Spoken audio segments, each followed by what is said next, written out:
The legal net around Donald Trump's beleaguered presidency tightened dramatically this week with news that a grand jury has been established a few hundred yards from the White House, to pursue evidence of collusion with the Kremlin. It is a troubling development for the president, for several reasons. In the U.S. legal system, a grand jury has broad powers to issue subpoenas, and ultimately indictments, at the request of prosecutors. The special counsel investigating Russian interference in the 2016 U.S. election, former FBI Chief Robert Mueller, had been using a sitting grand jury in Virginia to authorize his team's demands for documents and witnesses. The convening of a separate grand jury in Washington suggests the Mueller team, working in a suite of offices a few blocks walk from where the 20-odd jurors sit, is going to be making extensive use of it. It will not be hospitable terrain for the president. Trump won only 4% of the vote in the District of Columbia. This sets the scene of action for criminal trials, where charges will be laid, in the worst possible jurisdiction for Trump, said Scott Holton, a lecturer at Columbia Law School. Compared to Virginia, Republicans in D.C. are few and far between. The grand jury is also clear evidence that the inquiry is widening, not tapering off. It suggests that the special counsel is exploring possible crimes committed inside the District of Columbia. Mueller's investigators are reported by The New York Times to have asked the White House for documents related to the administration's first short-lived national security advisor, Michael Flynn, who resigned after being found to have concealed the full nature of his contacts with the Russian ambassador to Washington, and who is also under scrutiny for his lobbying work for Turkey during the campaign.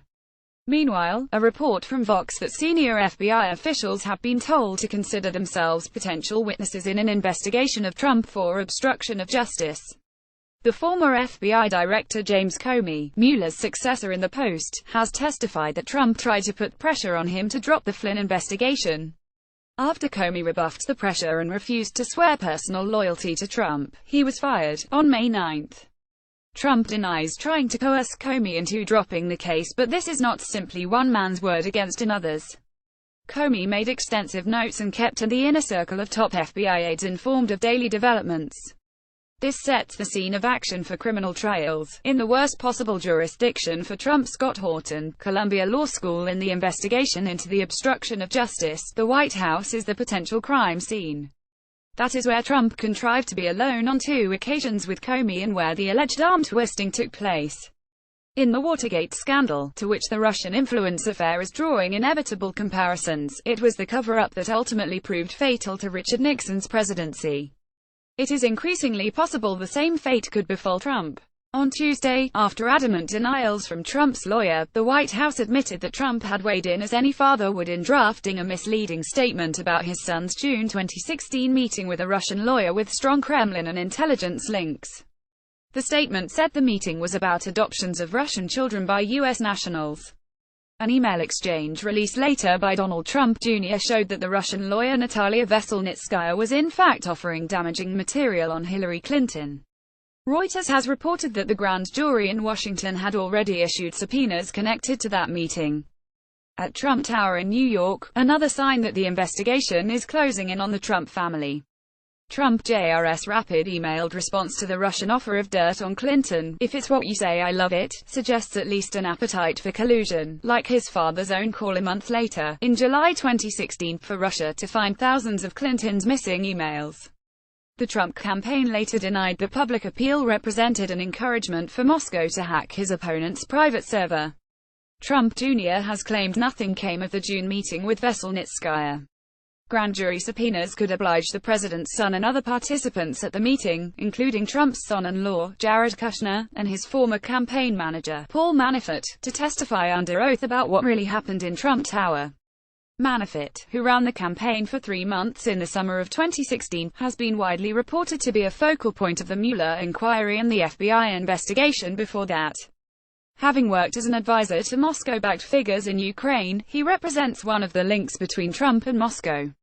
CNN reported on Friday that investigators had found intercepts of Russian operatives referring to conversations with Manafort about coordinating the release of information damaging to Clinton, possibly hacked from the Democratic National Committee. A spokesman for Manafort, Jason Maloney, rejected the report. Paul Manafort did not collude with the Russian government to undermine the 2016 election or to hack the DNC, Maloney said in an email to The Guardian. Other than that comment, we aren't going to respond to anonymous officials illegally peddling second-hand conspiracy theories. But the Justice Department, and the courts if necessary, should hold someone to account for the flood of unlawful government leaks targeting Mr. Manafort. This is a wood chipper. Trump asks rally crowd, are there any Russians here tonight? It is evident, however, that the scrutiny of Manafort, the now infamous Trump Tower meeting and the obstruction of justice issue are just fragments of a far bigger inquiry.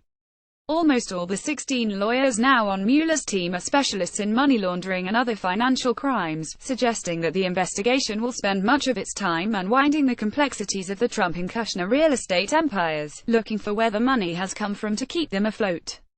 The latest hire, Greg Andres, is a former deputy assistant attorney general who used to run a unit that targeted foreign bribery. Their lives are going to be subjected to scrutiny. No one is getting out unscathed.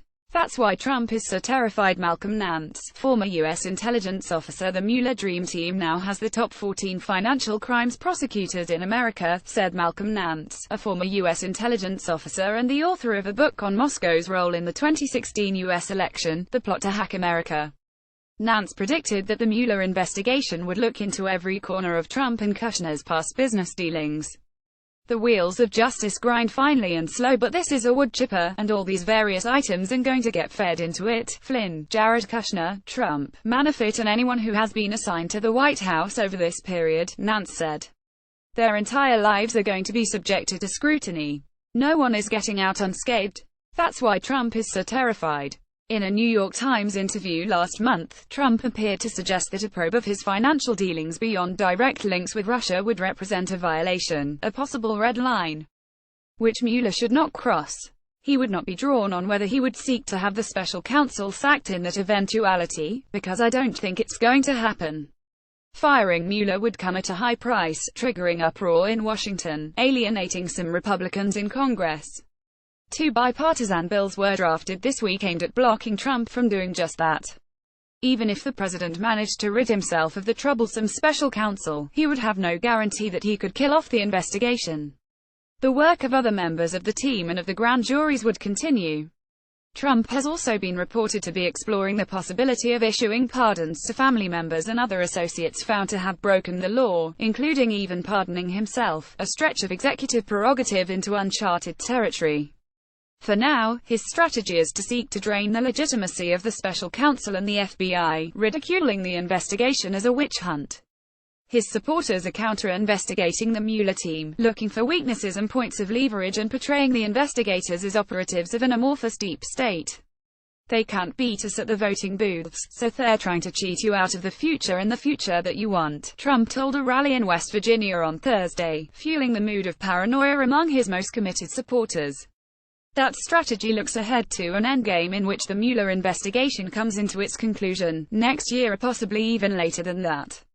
The grand juries could issue indictments of Trump associates along the way, but when it comes to the president himself, Mueller's judgment will most likely come in the form of a report to Congress.